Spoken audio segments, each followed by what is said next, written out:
श्री शिवाय नमस्तुभ्यं भक्तों। साल की सबसे बड़ी एकादशी और सबसे चमत्कारिक उत्पन्ना एकादशी को ही कहा जाता है। कहा जाता है कि यह एकादशी 24 एकादशी में सबसे श्रेष्ठ मानी जाती है और इस दिन किया गया कोई भी उपाय करें कभी भी निष्फल नहीं जाता, मतलब हमेशा लाभ ही प्रदान करवाता है। भक्तों, उत्पन्ना एकादशी की रात तुलसी में एक चीज जरूर बांध देना चाहिए। साथ में भक्तों, उत्पन्ना एकादशी के दिन गौ माता को एक चीज जरूर ही खिलाना चाहिए। और साथ में हम आपको बताएंगे कि जो भी भक्त सच्ची हृदय से, सच्चे मन से उत्पन्ना एकादशी के दिन या एक चीज का लगा, तो उसके घर जमकर धन दौलत आती है, सुख समृद्धि आती है, हर मनोकामना इच्छा पूरी होती है।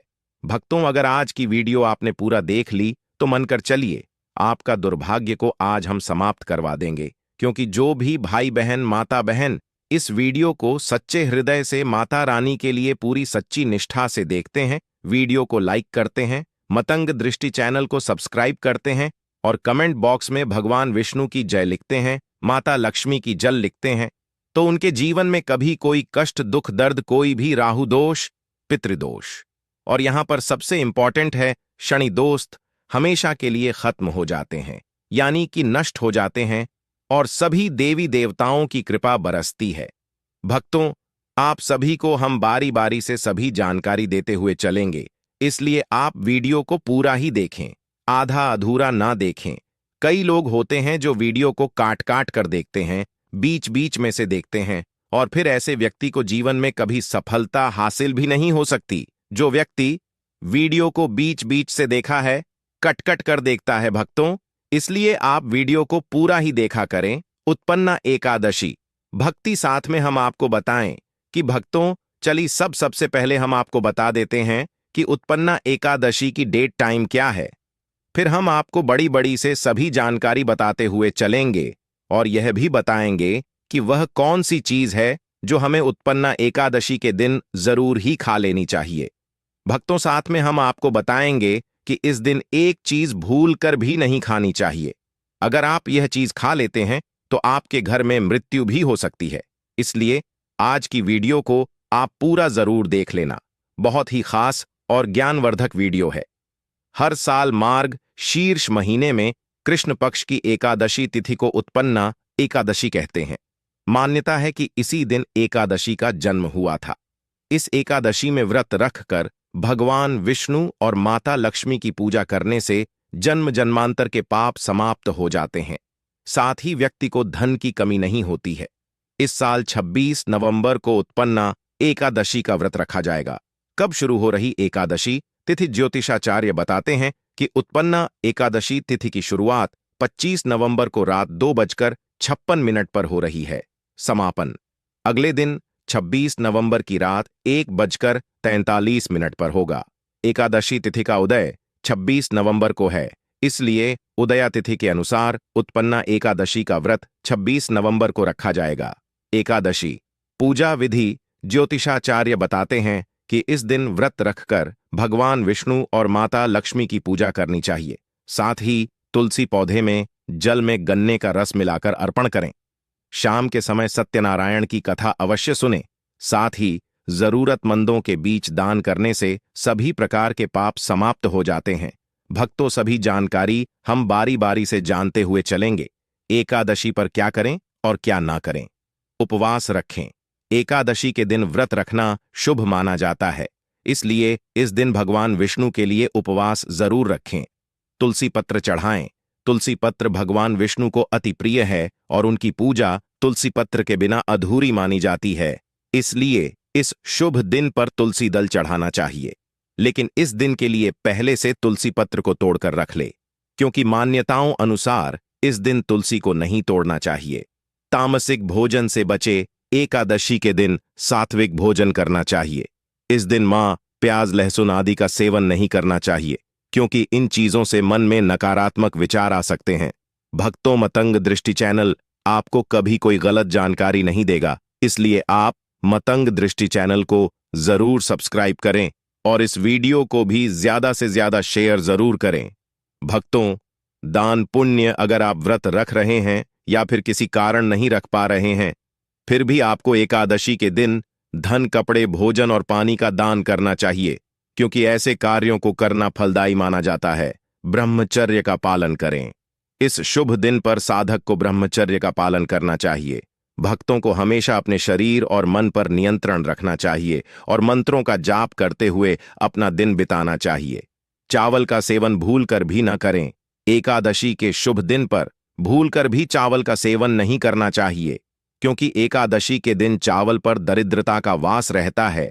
एकादशी के दिन गंधयुक्त चीजों का सेवन करने से बचना चाहिए, क्योंकि यह काम भाव बढ़ाने तथा शरीर और मन की अशुद्ध को बढ़ाता है। अतः इस दिन लहसुन तथा प्याज का सेवन कभी भी नहीं करना चाहिए।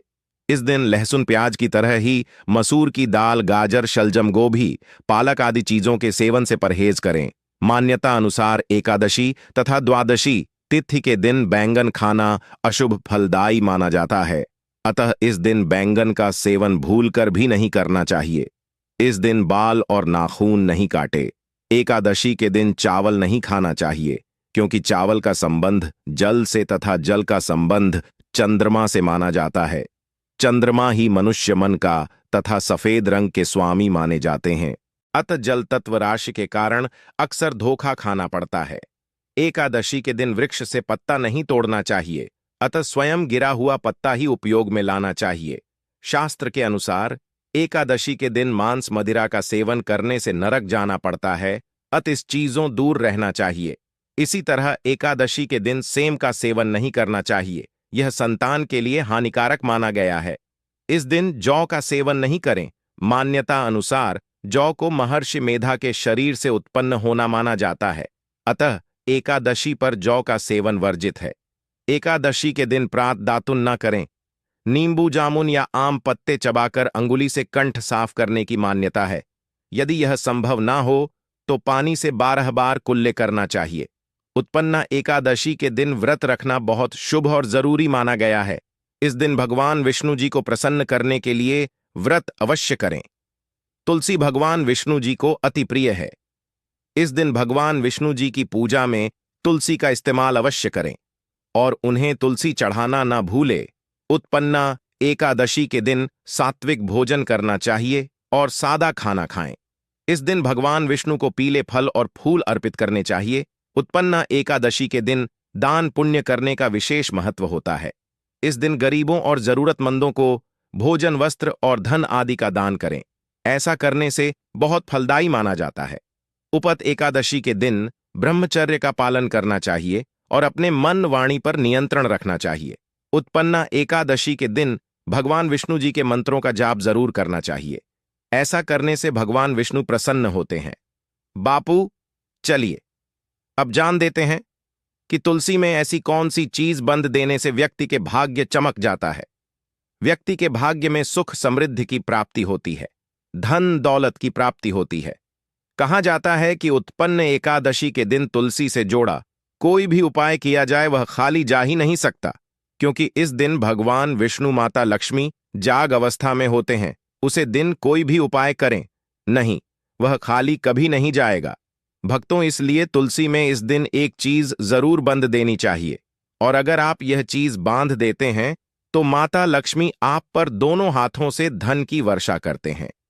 माता लक्ष्मी ऐसे घर में स्थायी रूप से निवास करते हैं जिस भी घर में यह एक चीज तुलसी में बांध दी जाती है। यानी कि उत्पन्न एकादशी के दिन तुलसी में एक चीज की जरूर बांध देना चाहिए। व्यक्ति का भाग्य चमक जाता है। व्यक्ति की भाग्य से गरीबी हमेशा के लिए वीर को जाती है। व्यक्ति के घर में समृद्धि की प्राप्ति होती है। माता बहन, चली अब हम आपको बता देते हैं वह कौन सी सामग्री है और किस प्रकार से किस टाइम पर आपको इस उपाय को करना है, तो आपको लाभ ही लाभ प्राप्त होता है। इस उपाय को आपको हो सके तो सुबह के शाम कर लीजिए। अगर सुबह के सा आप इस उपाय को नहीं कर सकते तो आप इस उपाय को शाम के समय कर सकते हैं। पर शाम के समय सबसे अच्छा समय कौन सा माना जाता, आप तो इसके बारे में भी हम आपको बता दें कि आप इस उपाय को 7 बजे से लेकर 8 बजे तक कर लीजिए। 8 बजे से लेकर 9 बजे तक कर सकते हैं। अगर आप फिर भी आप इस उपाय को नहीं कर पाते हैं तो आप अधिकतर 12 बजे तक इस उपाय को कर सकते। रात्रि के समय 12 बजे से ज्यादा टाइम नहीं होना चाहिए। भक्तों, अगर आप इस उपाय करना ही है तो आप इस उपाय को अगले दिन भी कर सकते हैं, पर इसका एक अलग से नियम होता है जो कि आपको इस वीडियो के अंत में हम आपको बताएंगे। पर अब हम आपको बताते हैं कौन सी चीज तुलसी जरूर बांध देना चाहिए। भक्ति आपके घर में हर किसी के हाथ में कलावा तो जरूर बांधते हुए, भक्तों, इस कलावे को मामूली समझने की भूल भी मत करना, चेष्टा भी मत करना माता बहनों। तो आपको एक कलवा फल ले लेना है और इसमें भगवान विष्णु का एक मंत्र का जाप करते हुए इसमें 8 गांठ है। आप लगा ले गांठें। आपको किस प्रकार से लगाना है, कौन से मंत्र का जाप करना है, तो जिस तरह से आप गठन लगते हैं इस तरह से इस कलावे में 8 गांठ लगा दीजिए और भगवान विष्णु का और घूमता लक्ष्मी का नाम लेते हुए उसमें आप 8 घंटे लगा दीजिए। और आपके घर में हल्दी तो जरूर होगी। हल्दी का गद्ध एक पेस्ट बना लीजिए और इस टेस्ट के अंदर आप कलावे को डाल दीजिए। कलावे को अच्छी तरह से हल्दी में मिक्स हो जाना चाहिए, यानी कि हल्दी कलावे पर अच्छी तरह से लग जानी चाहिए। और इसके बाद इस कलावे को आप तुलसी माता किसी भी अंग पर आप बढ़ सकते हैं, यानी कुछ तुलसी पर आप उसे बंद दीजिए या फिर चढ़ा दीजिए। भक्तों, यह कितना चमत्कारिक माना जाता है। कोई व्यक्ति की अगर वर्षों की मनोकामना भी क्यों ना हो, कोई भी मनोकामना क्यों ना, वह पल भर में ही पूरी हो जाने का महावरदान प्राप्त कर सकते हैं भक्तों। क्योंकि इस उपाय को कोई मामूली उपाय नहीं होता, बहुत ही चमत्कारिक उपाय होता है, बहुत ही खास उपाय होता है, बहुत ही ज्ञानवर्धक उपाय होता है। माताएं, पहलू आपको तुलसी के अंदर एक और चीज जरूर ही रख देनी चाहिए। कहाँ जाता है नेटवर्क देते हैं, यानी कि तुलसी की मिट्टी में आप यह एक चीज जरूर रख देना चाहिए। आपको यह तो झांत ही होगा कि माता तुलसी के पति भगवान विष्णु हैं और इन्हीं का एक रूप है। उसे रूप को हम शालिग्राम के नाम से जानते हैं। और जो भी भक्त इस एकादशी के दिन गलती से भी अगर जाने अनजाने में भी अगर या फिर जानबूझकर अगर वह व्यक्ति इन शालिग्राम की मूर्ति को माता तुलसी के गमले के पास रख देता है, तो कहा जाता है कि उसकी जन्म जन्मांतर के पास समाप्त हो जाते हैं, उसके घर में सुख समृद्धि की प्राप्ति होती है। माता लक्ष्मी ऐसी घर में हमेशा ही वास करते हैं। में अगर शालिग्राम की मूर्ति को तुलसी के समक्ष यानी कि पास में रखा जाए, उसे घर में माता लक्ष्मी हमेशा ही रहती है। हम तो चलिए अब हम आपको बता देते हैं कि आपको यह साल की सबसे बड़ी एकादशी के दिन गौ माता को एक चीज जरूर खिला देनी चाहिए। वक्त गौ माता सभी अपने अंदर सभी देवी देवताओं को समेटे हुए यानी कि धारण करे हुए हैं। अगर आप गौ माता को एक चीज खिला देते हैं तो फिर मनोकामना इच्छा पूरी होती है। माता वैष्णो आपको इस एकादशी के दिन गौ माता को हरा चारा जरूर खिलाना चाहिए। कहा जाता है कि जो भी भक्त गौ माता को हरा चारा खिला है उसके भाग्य से गरीबी नष्ट हो जाती है, खत्म हो जाती है, सुख समृद्धि की प्राप्ति होती है। पर आपको इस दिन एक चीज और खिला देना चाहिए, वह रोटी और गुड़। भक्तों, गौ माता को गुड़ खिलाने से जो व्यक्ति अपने जीवन में काफी असफलताएं सामना कर चुका है, उसे व्यक्ति को गौ माता को जरूर खिला देना चाहिए। क्योंकि गौ माता को जो भी भक्त सच्चे हृदय से मानसिक गौ माता को गुड़ खिला है, उसके जीवन में कभी कोई दुख दर्द समस्या पीड़ा और कष्ट कभी भी नहीं आता। भक्तों, यदि आपने अभी तक वीडियो को पूरा देखा है तो आगे भी आप पूरा ही देखें, क्योंकि आधा अधूरा ज्ञान हमेशा ही खतरनाक होता है। इसलिए वीडियो को आप पूरा ही देखें। और अभी तक आपने कमेंट बॉक्स में जाए तो इस मैया ना लिखा हो तो जरूर ही लिख दीजिए और इस वीडियो को ज्यादा से ज्यादा शेयर भी करें। भक्तों, चलिए अब जान लेते हैं कि इस दिन आपको कौन सी चीजों का सेवन जरूर ही कर लेना चाहिए। यह बहुत ही लाभदायक और पुण्य कार्य माना जाता है। जो भी भक्त उत्पन्न एकादशी के दिन यह चीज खाता है, उसके घर में कभी की अन्य धन की कमी नहीं होती। चलिए आप यह भी जान लेते हैं, उत्पन्न एकादशी पर खाने की चीजें तुलसी के पत्ते को पवित्र माना जाता है और इस दिन इसका सेवन करना शुभ होता है। तुलसी में एंटीन एक्सीडेंट्स होते हैं जो स्वास्थ्य के लिए फायदेमंद होते हैं।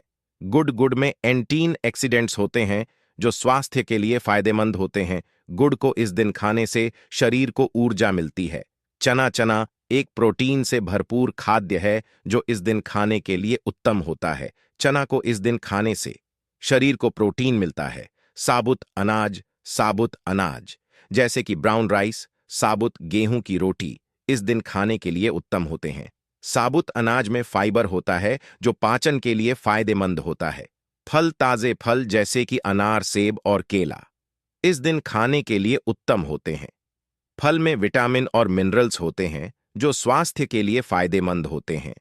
दही दही एक प्रोबायोटिक खाद्य है जो पाचन के लिए फायदेमंद होता है। दही में कैल्शियम भी होता है जो हड्डियों के लिए फायदेमंद होता है। शंख पुष्पी एक औषधीय पौधा है जिसके फूलों का सेवन इस दिन करना शुभ होता है। शंख पुष्पी में एंटीओक्सीडेंट्स होते हैं जो स्वास्थ्य के लिए फायदेमंद होते हैं। पंचामृत एक पवित्र पेय है जो दूध, दही, घी, शहद और गुड़ से बनाया जाता है।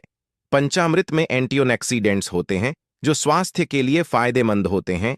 उत्पन्न एकादशी पर विशेष व्यंजन खीर एक पारंपरिक मिठाई है जो इस दिन बनाई जा। खीर में चावल, दूध और गुड़ होता है।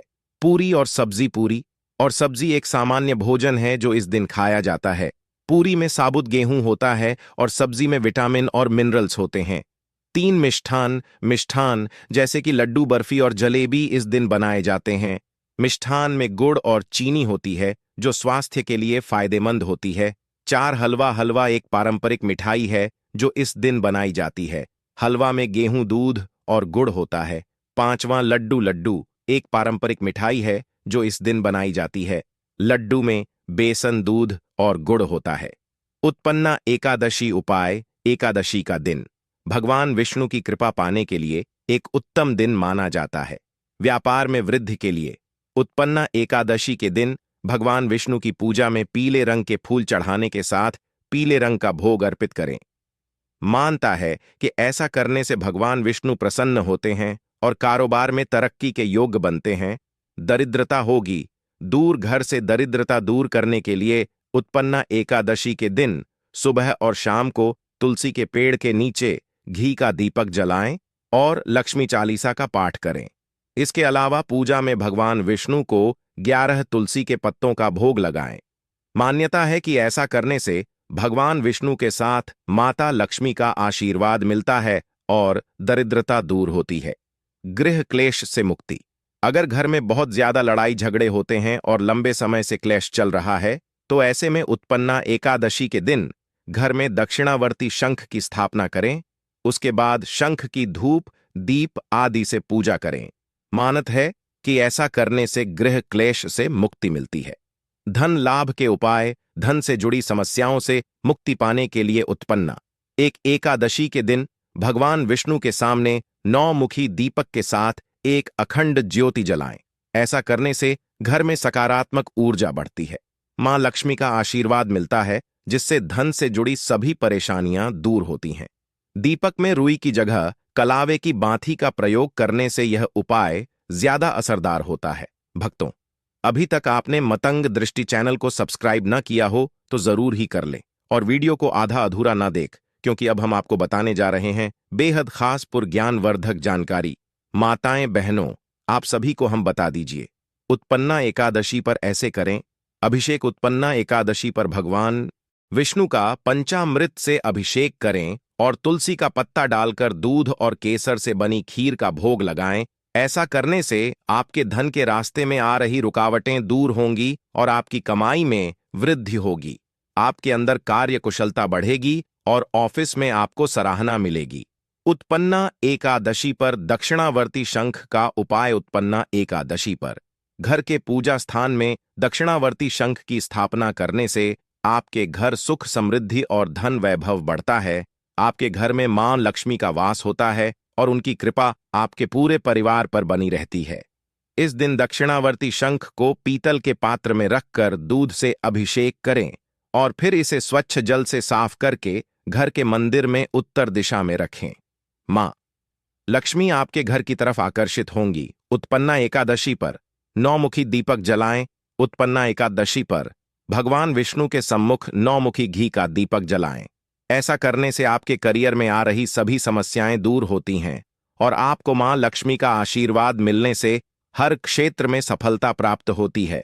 दीपक में रुई के स्थान पर कलावे की बाती का प्रयोग करें तो यह उपाय और भी ज्यादा असरदार होता है। उत्पन्ना एकादशी पर तुलसी का उपाय उत्पन्ना एकादशी पर सुबह और शाम के वक्त तुलसी के पेड़ पर घी का दीपक जलाएं और लक्ष्मी चालीसा का पाठ करें। इस दिन भगवान विष्णु को तुलसी के 11 पत्तों का भोग लगाएं और साथ ही ओ नमो भगवते वासुदेवाय मंत्र का जप करें। ऐसा करने से आपकी दरिद्रता दूर होती है और भगवान विष्णु के साथ ही मां लक्ष्मी का आशीर्वाद प्राप्त होता है। उत्पन्ना एकादशी की कथा। इस संबंध में पौराणिक कथा के अनुसार सतयुग में मुर नाम का दैत्य उत्पन्न हुआ। वह बड़ा बलवान और भयानक था। उस प्रचंड दैत्य ने इंद्र, आदित्य, वसु, वायु, अग्नि आदि सभी देवताओं को पराजित करके भगा दिया। तब इंद्र सहित सभी देवताओं ने भयभीत होकर भगवान शिव से सारा वृत्तांत कहा और बोले, हे कैलाशपति, मुरदैत्य से भयभीत होकर सब देवता मृत्युलोक में फिर रहे हैं। तब भगवान शिव ने कहा, हे देवताओं, तीनों लोकों के स्वामी, भक्तों के दुखों का नाश करने वाले भगवान विष्णु की शरण में जाओ, वे ही तुम्हारे दुखों को दूर कर सकते हैं। शिव जी के ऐसे वचन सुनकर सभी देवता क्षीर सागर में पहुंचे। वहां भगवान को शयन करते देख हाथ जोड़कर उनकी स्तुति करने लगे कि हे देवताओं द्वारा स्तुति करने योग्य प्रभु, आपको बारंबार नमस्कार है। देवताओं की रक्षा करने वाले मधुसूदन, आपको नमस्कार है। आप हमारी रक्षा करें। दैत्यों से भयभीत होकर हम सब आपकी शरण में आए हैं। आप इस संसार के कर्ता, माता पिता, उत्पत्ति और पालन करता और संहार करने वाले हैं। सबको शांति प्रदान करने वाले हैं। आकाश और पाताल भी आप ही हैं। सबके पितामह ब्रह्मा, सूर्य, चंद्र, अग्नि, सामग्री, होम, आहुति, मंत्र, तंत्र, जप, यजमान, यज्ञ, कर्मकर्ता, भोगता भी आप ही हैं। आप सर्वव्यापक हैं। आपके सिवा तीनों लोकों में चर तथा अचर कुछ भी नहीं है। हे भगवान, दैत्यों ने हमको जीतकर स्वर्ग से भ्रष्ट कर दिया है और हम सब देवता इधर उधर भागे भागे फिर रहे हैं। आप उन दैत्यों से हम सबकी रक्षा करें। इंद्र के ऐसे वचन सुनकर भगवान विष्णु कहने लगे कि हे इंद्रा, ऐसा मायावी दैत्य कौन है जिसने सब देवताओं को जीत लिया है? उसका नाम क्या है? उसमें कितना बल है और किसके आश्रय में है तथा उसका स्थान कहां है? यह सब मुझसे कहो। भगवान के ऐसे वचन सुनकर इंद्र बोले, भगवान, प्राचीन समय में एक नाड़ीजम नामक राक्षस था। उसके महापराक्रमी और लोकविख्यात मुर नाम का एक पुत्र हुआ। उसकी चंद्रावती नाम की नगरी है। उसी ने सब देवताओं को स्वर्ग से निकालकर वहां अपना अधिकार जमा लिया है। उसने इंद्र, अग्नि, वरुण, यम, वायु, ईश, चंद्रमा, नए रथ आदि सबके स्थान पर अधिकार कर लिया है। सूर्य बनकर स्वयं ही प्रकटता है, स्वयं ही मेघ बन बैठा है और सबसे अजय है। असुर निकंदन, उस दुष्ट को मारकर देवताओं को अजय बनाइए। यह वचन सुनकर भगवान ने कहा, हे देवताओं, मैं शीघ्र ही उसका संहार करूंगा। तुम चंद्रावती नगरी जाओ। इस प्रकार कहकर भगवान सहित सभी देवताओं ने चंद्रावती नगरी की ओर प्रस्थान किया। उस समय दैत्य मुर सेना सहित युद्ध भूमि में गरज रहा था। उसकी भयानक गर्जना सुनकर सभी देवता भय के मारे चारों दिशाओं में भागने लगे। जब स्वयं भगवान रणभूमि में आए तो दैत्य उन पर भी अस्त्र शस्त्र अयु लेकर दौड़े। भगवान ने उन्हें सर्प के समान अपने बाणों से बींद डाला।